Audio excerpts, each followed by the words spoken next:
Okay, since we have completed the introductory part of this chapter, now we move on to the first important topic, that is male reproductive system. അപ്പോൾ exam point of വ്യൂവിൽ വളരെ important ആയിട്ടുള്ള ഒരു ടോപ്പിക്കാണിത്. അതുകൊണ്ട് പറയുന്ന കാര്യങ്ങൾ വളരെ ശ്രദ്ധിച്ച് കേൾക്കുക. So first of all, what are the important parts of male reproductive system? So it consist of a paired testis, accessory ducts, accessory glands and external genitalia. ഇത്രയും കാര്യങ്ങളാണ് മെയിൽ റീപ്രൊഡക്റ്റീവ് സിസ്റ്റത്തിൽ പ്രധാനമായിട്ടും വരുന്നത്. ഈ പറഞ്ഞ മെയിൽ റീപ്രൊഡക്റ്റീവ് പാർട്സ് എല്ലാം തന്നെ locate ചെയ്തിരിക്കുന്നത് അബ്ഡോമൻ്റെ ലോവർ പോർഷൻ ആയിട്ടുള്ള പെൽവിസ് റീജിയണിലാണ്. അപ്പോൾ നമുക്ക് ഈ പറഞ്ഞ ഓരോ പാർട്സിനെ പറ്റി ഡീറ്റെയിൽ ആയിട്ടുള്ള കാര്യങ്ങളാണ് ഇനി അങ്ങോട്ട് നോക്കുന്നത്. So first of all we are going to learn about paired testis. So paired testes are considered as the primary sex organs because it produces sperms and testosterone. അതായത് നമ്മൾ ഇത്രയും മെയിൽ റീപ്രൊഡക്റ്റീവ് സിസ്റ്റത്തിൻ്റെ parts പറഞ്ഞതിൽ primary sex ഓർഗനായിട്ട് കണക്കാക്കുന്നത് ടെസ്റ്റിസിനെയാണ്. കാരണം ടെസ്റ്റിസിലാണ് സ്പേംസിൻ്റെയും ടെസ്റ്റോസ്റ്റിറോണിൻ്റെയും production നടക്കുന്നത്. അതിനകത്ത് sperms എന്ന് പറഞ്ഞു കഴിഞ്ഞാൽ മെയിൽ ഗ്യാമീറ്റ് ആണ്. ടെസ്റ്റോസ്റ്റിറോൺ എന്ന് പറഞ്ഞാൽ ഒരു ആൻഡ്രോജൻ ആണ്, ഒരു മെയിൽ സെക്സ് ഹോർമോൺ ആണ്. ഈ രണ്ട് പ്രധാനപ്പെട്ട കാര്യങ്ങളുടെ സിന്തസിസ് നടക്കുന്നത് ടെസ്റ്റിസിലാണ്. So testis are considered as the primary sex organ. ഇനി അടുത്തതായി നമ്മൾ പഠിക്കാൻ പോകുന്നത് എക്സാം പോയിന്റ് ഓഫ് വ്യൂവിൽ വളരെ പ്രധാനപ്പെട്ടൊരു കാര്യമാണ്. That is the location of ടെസ്റ്റിസ്. Human ബോഡിയിൽ എവിടെയാണ് ടെസ്റ്റിസിന്റെ ലൊക്കേഷൻ? വളരെ ഇമ്പോർട്ടൻ്റ് ആയിട്ടുള്ളൊരു കാര്യമാണ്. മെയിൽ ബോഡിയിൽ അബ്ഡോമന്റെ പുറത്ത് ഒരു സ്പെഷ്യലൈസ്ഡ് സാക്കിനുള്ളിലാണ് ടെസ്റ്റിസ് കാണപ്പെടുന്നത്. That particular sac is called scrotal sac or scrotum, അങ്ങനെയാണ് അതിനെ വിളിക്കുന്നത്. So for what purpose does this testis located inside the scrotum? അതാണ് പരീക്ഷയ്ക്കുള്ള ക്വസ്റ്റ്യൻ. സോ അതിനൊരൊറ്റ ഉത്തരമേ ഉള്ളൂ, for getting suitable temperature for spermatogenesis. അപ്പോൾ നമ്മൾ നേരത്തെ പറഞ്ഞതുപോലെ മെയിൽ ഗ്യാമീറ്റ്സ് ആയിട്ടുള്ള സ്പേംസിന്റെ പ്രൊഡക്ഷൻ നടക്കുന്നത് ടെസ്റ്റിസിലാണ്. അപ്പോൾ ആ ടെസ്റ്റിസിൽ സ്പേംസിന്റെ പ്രൊഡക്ഷൻ നടക്കുന്ന ആ പ്രോസസ്സ്, അതിനെയാണ് സ്പെർമാറ്റോജെനസിസ് എന്ന് പറയുന്നത്. ഗ്യാമിറ്റോജെനസിസിൽ വരുന്ന ഒരു പ്രോസസ്സാണ് spermatogenesis, the process of formation of sperms. So ആ ഒരു പ്രോസസ്സ് നടക്കുന്നതിന് വേണ്ടിയിട്ടുള്ള അനുയോജ്യമായ ടെമ്പറേച്ചർ ലഭിക്കുന്നതിന് വേണ്ടിയിട്ടാണ് ടെസ്റ്റിസ് സ്ക്രോട്ടൽ സാക്കിനുള്ളിൽ കീപ്പ് ചെയ്തിരിക്കുന്നത്. അതാണ് അതിൻ്റെ ഉത്തരം. ഇനി അല്പം കൂടി ഡീറ്റെയിൽ ആയിട്ട് ഇതിനെ അപ്രോച്ച് ചെയ്ത് കഴിഞ്ഞാൽ, the testis are initially formed within the abdomen during embryonic development. Embryonic development നടക്കുന്ന സമയത്ത് ടെസ്റ്റിസ് ഫോം ചെയ്യുന്നത് അബ്ഡോമന്റെ ഉള്ളിൽ തന്നെയാണ്. പക്ഷേ ജനിച്ച ഉടനെയോ അല്ലെങ്കിൽ during the 8th month of pregnancy, these testis were descend in to the scrotal sac through a specialised canal called inguinal canal. അതായത് അബ്ഡോമിനിൽ ഫോം ചെയ്യുന്ന ടെസ്റ്റിസ് അവിടെ നിന്നും സ്ക്രോട്ടൽ സാക്കിലേക്ക് ഡിസെൻഡ് ചെയ്യും, എന്ന് പറഞ്ഞാൽ ട്രാൻസ്ഫർ ആവും. അപ്പോൾ എന്തിനു വേണ്ടിയിട്ടാണ് ട്രാൻസ്ഫർ ആവുന്നത് എന്ന് ചോദിച്ചു കഴിഞ്ഞാൽ, for getting suitable temperature for spermatogenesis. അതാണ് ഇതിൻ്റെ ഉത്തരം. ഇനി നമ്മൾ സ്ക്രോട്ടൽ സാക്കിനുള്ളിൽ മെയിൻറ്റെയിൻ ചെയ്തിരിക്കുന്ന ടെമ്പറേച്ചർ റേഞ്ചിനെ പറ്റിയാണ് പറയുന്നത്. അതായത് ഈ സ്ക്രോട്ടൽ സാക്കിനുള്ളിൽ എപ്പോഴും ടെമ്പറേച്ചർ സാധാ ബോഡി ടെമ്പറേച്ചറിനെക്കാളും 2 മുതൽ 2.5 ഡിഗ്രി സെൽഷ്യസ് ടെമ്പറേച്ചർ കുറവായിട്ടാണ് കീപ്പ് ചെയ്തിരിക്കുന്നത്. So the scrotal sac maintains a temperature that is lower than the body temperature. അതാണ് നിങ്ങൾ മനസ്സിലാക്കേണ്ടത്. അപ്പോൾ ഈ ഒരു കുറഞ്ഞ ടെമ്പറേച്ചർ റേഞ്ചിലാണ് ശരിക്കും സ്പെർമാറ്റോജെനസിസ് കൂടുതൽ എഫിഷ്യൻ്റ് ആയിട്ട് നടക്കുന്നത്. ഇപ്പോൾ കാര്യങ്ങൾ ഏകദേശം ഒന്ന് ക്ലിയർ ആവുന്നില്ലേ? സോ അപ്പോൾ ഇവിടെ മനസ്സിലാക്കേണ്ട കാര്യം എന്ന് പറഞ്ഞു കഴിഞ്ഞാൽ, ടെസ്റ്റിസ് അബ്ഡോമന്റെ ഉള്ളിലായിരുന്നു എങ്കിൽ അതിന് കിട്ടുന്ന temperature 37 degree, that is normal body temperature, അതായിരിക്കും. ആ ഒരു ടെമ്പറേച്ചർ റേഞ്ചിൽ സ്പെർമാറ്റോജെനസിസ് എന്ന് വിളിക്കുന്ന ആ ഒരു പ്രോസസ്സിന്റെ എഫിഷ്യൻസി കുറയും. അപ്പം മാക്സിമം എഫിഷ്യൻസിയിൽ ആ ഒരു പർട്ടിക്കുലർ പ്രോസസ്സ് നടക്കണമെങ്കിൽ അതിന് അനുയോജ്യമായ ടെമ്പറേച്ചർ കിട്ടണം. അത് കിട്ടുന്നതിന് വേണ്ടിയിട്ടാണ് സ്ക്രോട്ടൽ സാക്കിനുള്ളിൽ അതിനെ കീപ്പ് ചെയ്തിരിക്കുന്നത്. Because scrotal sac provide the suitable temperature for spermatogenesis. അപ്പോൾ ഇനി കൂടുതൽ അതിനെപ്പറ്റി പറയുന്നില്ല, ഇതാണ് അതിൻ്റെ ഉത്തരം. ഇത് വീണ്ടും ആവർത്തിച്ച് പറയുന്നതിൻ്റെ കാര്യം അത്രയ്ക്കും പരീക്ഷയ്ക്ക് ഇത് ചോദിച്ചിട്ടുണ്ട്. അപ്പോൾ ഈ കാര്യം മനസ്സിലായി കാണുമെന്ന് പ്രതീക്ഷിക്കുന്നു. ഇനി പരീക്ഷയ്ക്ക് ഈ ഒരു പർട്ടിക്കുലർ കണ്ടന്റിൽ നിന്ന് ക്വസ്റ്റ്യൻ വരുന്നത്, what is the purpose behind keeping the testis inside the scrotum? അപ്പോൾ ഇങ്ങനെ ചോദിച്ചു കഴിഞ്ഞാൽ ആ ടെമ്പറേച്ചർ റേഞ്ചിനെ ബന്ധപ്പെടുത്തി വേണം ഇതിന്റെ ഉത്തരം എഴുതാനായിട്ട്. ഇനി അടുത്ത് നമുക്ക് പഠിക്കേണ്ടത് ടെസ്റ്റിസിന്റെ അനാട്ടമിയാണ്. അപ്പോൾ പുസ്തകത്തിൽ കൊടുത്തിരിക്കുന്ന ഒരു 3 ഡയഗ്രം ഉണ്ട്. ഈ ഡയഗ്രത്തിന്റെ ബേസിസിലാണ് നമ്മളിത് പഠിക്കുന്നത്. അപ്പോൾ സ്ക്രീനിൽ ഡിസ്പ്ലേ ചെയ്യുന്ന കാര്യങ്ങൾ നല്ലപോലെ മനസ്സിലാക്കിക്കൊള്ളുക. സോ നമ്മൾ ആദ്യം ഡിസ്കസ് ചെയ്തതുപോലെ മെയിൽസിൽ ടെസ്റ്റിസ് പെയർഡ് ആയിട്ടാണ് കാണുന്നത്. അത് ഈ ഡയഗ്രം നോക്കിക്കഴിഞ്ഞാൽ മനസ്സിലാവും. ഇനി ഓരോ ടെസ്റ്റിസിന്റെ ഉള്ളിലും, അതായത് each testis has about 250 testicular lobules. It means when we examine the interior region of the testis, we can observe about 250 lobe-like structures are called testicular lobules. ഇനി ഇതിനകത്ത് ഒരു ലോബ്യൂൾ കൺസിഡർ ചെയ്ത് കഴിഞ്ഞാൽ, which means each lobule contain 1 to 3 coiled seminiferous tubules.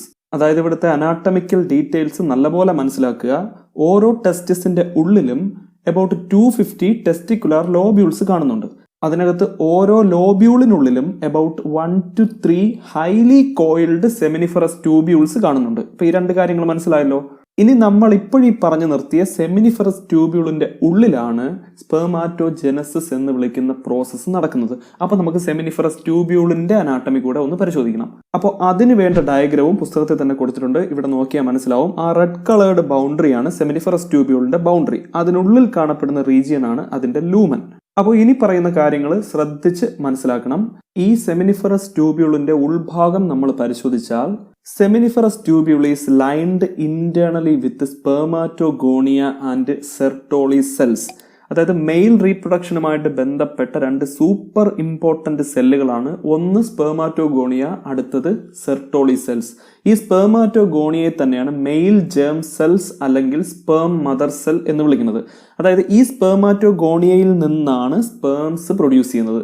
അതുപോലെ Sertoli സെൽസിനെ വിളിക്കുന്ന മറ്റൊരു പേരാണ് supporting cell. അതിന്റെ പേര് പോലെ തന്നെ സ്പെർമാറ്റോജെനസിസ് അല്ലെങ്കിൽ ഡെവലപ്പിംഗ് സ്പേംസിനെ സപ്പോർട്ട് ചെയ്യുന്ന സെല്ലുകളാണ് സെർട്ടോളി സെല്ല്. ഈ രണ്ട് ടൈപ്പ് സെല്ലുകളും ഇവിടെ കാണിച്ചിട്ടുണ്ട്. അപ്പോൾ ഞാൻ നേരത്തെ പറഞ്ഞതുപോലെ spermatogonia is the cell from which sperms are produced. That's why it is called male germ cells or sperm mother cell. ഇനി അവിടെ പറയുന്ന സെർട്ടോളി സെല്ലിന്റെ ഫംഗ്ഷൻ ആണ് വളരെ ഇമ്പോർട്ടന്റ് ആണ്. Sertoli cell, Sertoli cells give shape and nourishment to developing spermatogonia. അതായത് male gamete അഥവാ സ്പേമിന്റെ സ്ട്രക്ചർ നോക്കിക്കഴിഞ്ഞാൽ നമുക്ക് മനസ്സിലാവും അതിനൊരു ക്യാരക്ടറിസ്റ്റിക് ഷേപ്പ് ഉണ്ട്. ഈ ഷേപ്പും അതിന്റെ കൂടെ ഡെവലപ്പിംഗ് സ്പെർമാറ്റോഗോണിയയെ നറിഷ് ചെയ്യുന്നതും സെർട്ടോളി സെല്ലിന്റെ ഫംഗ്ഷൻ ആണ്.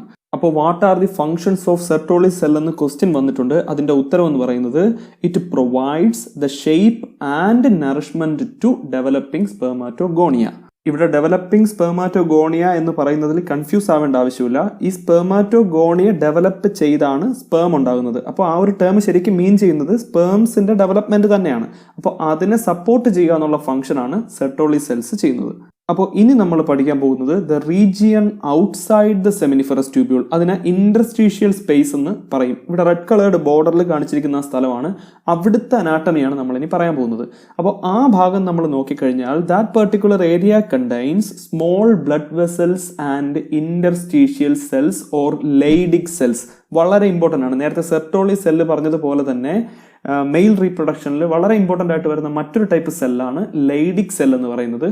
ഈ ലൈഡിക് സെല്ലുകളാണ് ടെസ്റ്റോസ്റ്റിറോൺ പോലെയുള്ള ടെസ്റ്റിക്കുലാർ ഹോർമോൺസ് അഥവാ ആൻഡ്രോജൻസിനെ പ്രൊഡ്യൂസ് ചെയ്യുന്നത്. അപ്പോൾ ഇവിടുത്തെ ഈ പേരുകൾ പരസ്പരം ഒരിക്കലും മാറിപ്പോകരുത്. അതായത് നമ്മൾ ആദ്യം പറഞ്ഞ സ്പെർമാറ്റോഗോണിയ, അതിനെ സ്പേം മദർ സെൽ എന്നും അറിയപ്പെടും, മെയിൽ ജേം സെൽ എന്നും വിളിക്കും. അതുപോലെ സെർട്ടോളി സെല്ലിനെ വിളിക്കുന്ന പേരാണ് സപ്പോർട്ടിംഗ് സെല്ല്. ഇപ്പൊ നമ്മൾ പറഞ്ഞ ലൈഡിക് സെല്ലുകളെ ഇന്റർസ്റ്റീഷ്യൽ സെല്ലുകളെന്നും വിളിക്കും. അപ്പോൾ ഈ പർട്ടിക്കുലർ ലൈഡിക് സെല്ലുകൾ പ്രൊഡ്യൂസ് ചെയ്യുന്നത് ടെസ്റ്റിക്കുലാർ ഹോർമോൺസ്, അതായത് ടെസ്റ്റോസ്റ്റിറോൺ പോലെയുള്ള ടെസ്റ്റിക്കുലാർ ഹോർമോൺസിനെയാണ്. ഈ ടെസ്റ്റിക്കുലാർ ഹോർമോൺസിനെ തന്നെയാണ് ആൻഡ്രോജൻസ് എന്നും അറിയപ്പെടുന്നത്. അപ്പോൾ ഇത്രയും കാര്യങ്ങളാണ് ടെസ്റ്റിസിനെ സംബന്ധിച്ച് പുസ്തകത്തിൽ പഠിക്കാനുള്ളത്. മെയിൽ റീപ്രൊഡക്റ്റീവ് സിസ്റ്റത്തിൽ ഇനി നമുക്ക് പഠിക്കാനുള്ളത് ആക്സസറി ഡക്ട്സിനെ പറ്റിയാണ്. അതായത് ടെസ്റ്റിസിൽ ഫോം ചെയ്യുന്ന സ്പേംസിനെ അവിടെ നിന്നും പുറത്തേക്ക് കണ്ടക്ട് ചെയ്യുന്ന ഡക്റ്റ് സിസ്റ്റമാണ് നമ്മൾ ഇനി പഠിക്കാൻ പോകുന്നത്. അപ്പോൾ ഇതുമായിട്ട് ബന്ധപ്പെട്ട് വരുന്ന ഡക്റ്റുകൾ ഏതൊക്കെയാണെന്ന് നമുക്ക് ആദ്യം ഒന്ന് നോക്കാം. അതിൽ ഒന്നാമതായിട്ട് പഠിക്കേണ്ടത് റെറ്റെ ടെസ്റ്റിസ് എന്ന് വിളിക്കുന്ന ഒരു പാർട്ടാണ്. അത് കഴിഞ്ഞ് വാസ എഫറൻഷ്യ, പിന്നെ എപ്പിഡിഡൈമിസ് ആൻഡ് വാസ് ഡിഫറൻസ്. ഇത്രയും 4 ഡക്റ്റ് റീജിയൻസിനെയാണ് നമുക്ക് പഠിക്കേണ്ടത്. അപ്പോൾ ഇവിടെ മനസ്സിലാക്കേണ്ട ഒരു കാര്യം എന്ന് പറയുന്നത് വാസ് ഡിഫറൻസ് വെച്ചിട്ട് ഒരിക്കലും ഈ കണ്ടക്ടറി സിസ്റ്റം കംപ്ലീറ്റ് ആവുന്നില്ല. തുടർന്നുള്ള ഭാഗങ്ങൾ ഇനി അങ്ങോട്ട് വരുന്നുണ്ട്. അപ്പം നിലവിൽ ടെസ്റ്റിസുമായി നേരിട്ട് ബന്ധപ്പെട്ട് സ്പേം കണ്ടക്ഷനിൽ മാത്രം ഇൻവോൾവ് ആയിരിക്കുന്ന ഡക്റ്റുകളാണ് ഈ പറഞ്ഞ 4 പാർട്ടുകൾ. അപ്പോൾ നമ്മൾ ഈ ഒരു ടോപ്പിക്ക് ഒരു ഫ്ലോ ചാർട്ടിന്റെ രൂപത്തിൽ വളരെ ഈസി ആയിട്ട് പഠിക്കാൻ പോവാണ്. അപ്പോൾ ഇനി സ്ക്രീനിൽ ഡിസ്പ്ലേ ആവുന്ന കാര്യങ്ങൾ വളരെ നന്നായിട്ട് ശ്രദ്ധിക്കുക. സ്പേം ട്രാൻസ്പോർട്ട് നടക്കാൻ നേരത്ത് സ്പേമിന്റെ ജേണി ആരംഭിക്കുന്നത് അതിന്റെ സൈറ്റ് ഓഫ് പ്രൊഡക്ഷനിൽ നിന്നാണ്. അപ്പോൾ ഒന്നാമതായിട്ട് നമുക്ക് സെമിനിഫറസ് ട്യൂബ്യൂള് എഴുതാം. ഇവിടെ നിന്ന് സ്പേംസ് റെറ്റി ടെസ്റ്റിസ് എന്ന് വിളിക്കുന്ന ഇറഗുലാർ ക്യാവിറ്റീസിലേക്കാണ് അടുത്ത് കടക്കുന്നത്. ശരിക്കും ഈ റെറ്റി ടെസ്റ്റിസ് ഫോം ചെയ്തിരിക്കുന്നത് സെമിനിഫറസ് ട്യൂബ്യൂളിന്റെ അസോസിയേഷൻ വഴി തന്നെയാണ്. അത് ഇറഗുലാർ ക്യാവിറ്റീസിന്റെ ഒരു അപ്പിയറൻസ് ആണ് അതിനുള്ളത്. അപ്പോൾ അതിനെയാണ് റെറ്റി ടെസ്റ്റിസ് എന്ന് പറയുന്നത്. റെറ്റി ടെസ്റ്റിസിൽ നിന്നും അടുത്തതായി സ്പേം എൻ്റർ ചെയ്യുന്ന റീജിയൻ വാസ എഫറൻഷ്യ ആണ്. വാസ എഫറൻഷ്യ എന്ന് പറയുമ്പോൾ it is A series of fine tubules. ഇനി അടുത്ത ഡക്റ്റ് റീജിയൻ എന്ന് പറയുന്നത് വളരെ ഇമ്പോർട്ടൻ്റ് ആണ്. അതിൻ്റെ പേരാണ് എപ്പിഡിഡൈമിസ്. ഇവിടെയാണ് സ്പേംസ് ടെമ്പററിലി സ്റ്റോർ ചെയ്യപ്പെടുന്നത്. അതായത് ട്രാൻസ്പോർട്ട് ചെയ്തു വരുന്ന സ്പേംസിന്റെ ടെമ്പററി സ്റ്റോറിംഗ് ഏരിയയാണ് എപ്പിഡിഡൈമിസ് എന്ന് പറയുന്നത്. പരീക്ഷയ്ക്ക് ചോദിച്ചിട്ടുണ്ട്. ഇവിടെ നിന്നും സ്പേംസിനെ അടുത്ത് എൻ്റർ ചെയ്യാൻ പോകുന്നത് വാസ് ഡിഫറൻസിലേക്കാണ്. അപ്പോൾ ഇത്രയും കാര്യങ്ങളാണ് തുടക്കം നമ്മൾ പറഞ്ഞ ഡക്റ്റ് സിസ്റ്റത്തിനകത്ത് വരുന്ന റീജിയൻസ്. അപ്പോൾ ഇത് ഇത്രയും നോക്കിയാൽ നമുക്ക് മനസ്സിലാവും ഈ ഡക്റ്റുകളെല്ലാം തന്നെ കണ്ടക്ട് ചെയ്യുന്നത് സ്പേംസിനെ മാത്രമാണ്. മറ്റൊരു തരത്തിൽ പറഞ്ഞാൽ എക്സ്ക്ലൂസീവ്ലി സ്പേം കണ്ടക്ഷന് വേണ്ടി മാത്രം ഡെഡിക്കേറ്റ് ചെയ്തിരിക്കുന്ന ഡക്റ്റുകളാണ് നമ്മൾ ഈ പറഞ്ഞ ഇത്രയും ഡക്റ്റുകൾ. അപ്പോൾ ഇനി അങ്ങോട്ട് ഡിഫറെന്റ് ഡക്റ്റുകളുടെ അസോസിയേഷനുമായിട്ട് ബന്ധപ്പെട്ട കാര്യങ്ങൾ പറയുന്നുണ്ട്. അതുകൊണ്ട് ശ്രദ്ധിച്ച് കേട്ടിരിക്കുക. നിലവിൽ ഇപ്പോൾ സ്പേംസ് വാസ് ഡിഫറൻസ് വരെ എത്തി നിൽക്കുകയാണ്. ഇത് കഴിഞ്ഞ് ഈ വാസ് ഡിഫറൻസ് സെമിനൽ വെസിക്കിൾ എന്ന് പറയുന്ന അക്സസറി ഗ്ലാൻഡിൽ നിന്നും വരുന്ന ഡക്റ്റുകളുമായി കൂടിച്ചേർന്ന് ഒരു കോമൺ ഇജാക്കുലേറ്ററി ഡക്റ്റ് ഫോം ചെയ്യും. അപ്പോൾ ഈ കണ്ടക്ടറി സിസ്റ്റത്തിൽ അടുത്തതായി വരുന്ന പാർട്ട് കോമൺ ഇജാക്കുലേറ്ററി ഡക്റ്റ് ആണ്. ഇതെങ്ങനെ ഫോം ചെയ്തു എന്ന് മനസ്സിലാക്കണം.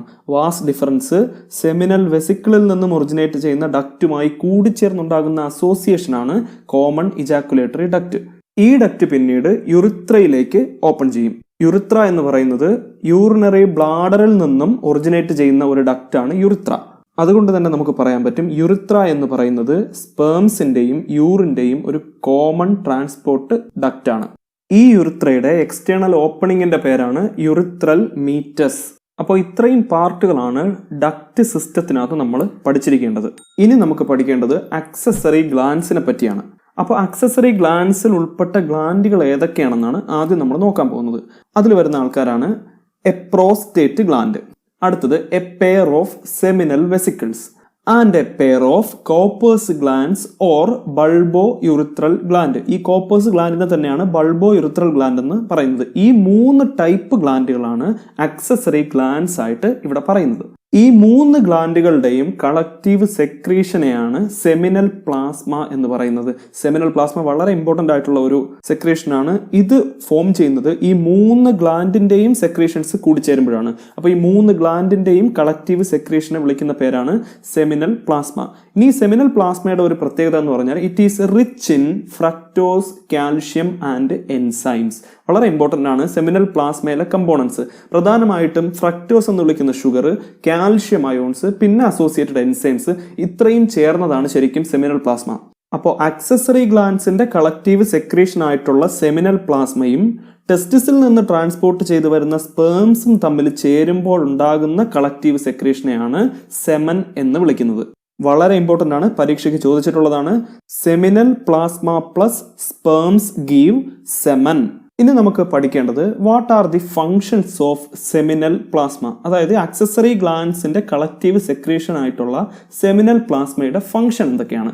അതിനൊന്നാമതായിട്ട് പറയുന്നത് it helps for transporting sperms. സ്പേമിന്റെ ട്രാൻസ്പോർട്ടേഷന് നേരിട്ട് ഹെൽപ്പ് ചെയ്യുക. രണ്ടാമത്തെ function it supplies nutrients to sperms. Sperms എന്ന് പറയുന്നത് ലിവിങ് ഹാപ്ലോയിഡ് സെല്ലുകളാണ്. അപ്പോൾ അതിന് സർവൈവ് ചെയ്യണമെങ്കിൽ ന്യൂട്രിയൻസിന്റെ റിക്വയർമെന്റ് ഉണ്ട്. അപ്പോൾ അത് നൽകുന്നത് സെമിനൽ പ്ലാസ്മയാണ്. മൂന്നാമത്തെ ഫംഗ്ഷൻ ഇത് കൊടുക്കുന്നത് it provides alkalinity to counteract with the acidic medium of uterus. അപ്പോൾ ഈ പോയിന്റ് കേട്ട് പേടിക്കേണ്ട, വളരെ സിമ്പിൾ ആണ്. സെമിനൽ പ്ലാസ്മയുടെ നേച്ചർ ആൽക്കലൈൻ ആണ്. അതെന്തിനാണ് ആൽക്കലൈനിറ്റി അതിന് കൊടുത്തിരിക്കുന്നതെന്ന് പറഞ്ഞാൽ ഇത് ശരിക്കും ഇൻസെമിനേഷൻ വഴി ഫീമെയിൽ റീപ്രൊഡക്റ്റീവ് ട്രാക്റ്റിലേക്ക് റിലീസ് ചെയ്യേണ്ട സെക്രീഷനാണ്. ഫീമെയിൽ റീപ്രൊഡക്റ്റീവ് ട്രാക്റ്റിൽ വരുന്ന ഒരു റീജിയൻ ആണ് യൂട്രസ്. യൂട്രസിനകത്തുള്ള എൻവയോൺമെന്റ് അസിഡിക് ആണ്. അപ്പോൾ ആ അസിഡിക് എൻവയോൺമെന്റിനെ ന്യൂട്രലൈസ് ചെയ്യാൻ വേണ്ടിയിട്ടാണ് ഈ പർട്ടിക്കുലർ സെക്രീഷനെ ആൽക്കലൈൻ ആക്കി വെച്ചിരിക്കുന്നത്. അപ്പോൾ അത് മനസ്സിലായി കാണുമല്ലോ. ഇനി ഇവിടുത്തെ നാലാമത്തെ ഫംഗ്ഷൻ പറയുന്നത് the secretions of Cowper's gland lubricate the penis. പെനിസിന്റെ ലൂബ്രിക്കേഷന് വേണ്ടിയിട്ട് കോപ്പേഴ്സ് ഗ്ലാൻഡിന്റെ സെക്രീഷൻ സഹായിക്കുന്നുണ്ട്. മെയിൽസിൽ ഇൻസെമിനേഷന് വേണ്ടി ഹെൽപ്പ് ചെയ്യുന്ന കോപ്പുലേറ്ററി ഓർഗൻ ആണ് പെനിസ് എന്ന് പറയുന്നത്. അതിന്റെ ലൂബ്രിക്കേഷന്റെ കാര്യമാണ് ഈ പറയുന്നത്. ഈ പെനിസിനെ തന്നെയാണ് എക്സ്റ്റേണൽ ജനൈറ്റാലിയ എന്ന് പറയുന്നത്. ഇത് ഇറക്റ്റൈൽ ആയിട്ടുള്ള സ്പോഞ്ചി ടിഷ്യൂസ് വെച്ചിട്ടാണ് നിർമ്മിച്ചിരിക്കുന്നത്. ഈ സ്പോഞ്ചി ടിഷ്യൂവിലേക്കുള്ള ബ്ലഡ് സപ്ലൈ കൂടുമ്പോഴാണ് ശരിക്കും പെനിസിന് ഇറക്ഷൻ സംഭവിക്കുന്നത്. ഈ കണ്ടീഷനിൽ അത് ഇൻസെമിനേഷനെ സഹായിക്കും. അപ്പോൾ ഇൻസെമിനേഷൻ എന്താണെന്ന് നമ്മൾ ഇൻട്രൊഡക്ടറി ക്ലാസ്സിൽ തന്നെ ഡിസ്കസ് ചെയ്തതാണ്. Insemination is the process of transferring of sperms into female reproductive tract. അപ്പോൾ അതിനെ സഹായിക്കുന്ന ഒരു കോപ്പുലേറ്ററി ഓർഗൻ ആണ് പെനിസ് എന്ന് പറയുന്നത്. ഈ പെനിസിന്റെ എക്സ്റ്റേണൽ മോർഫോളജി നോക്കിക്കഴിഞ്ഞാൽ അതിന് ഒരു കോൺ ഷേപ്ഡ് ടിപ്പ് റീജിയൻ കാണാൻ പറ്റും. അതിനെയാണ് ഗ്ലാൻസ് പെനിസ് എന്ന് പറയുന്നത്. ഈ റീജിയനെ ഒരു ഫോർസ്കിൻ വെച്ചിട്ട് കവർ ചെയ്തിരിക്കും. അപ്പോൾ ഇത്രയും കാര്യങ്ങളാണ് മെയിൽ റീപ്രൊഡക്റ്റീവ് സിസ്റ്റത്തിനകത്ത് പഠിച്ചിരിക്കേണ്ടത്.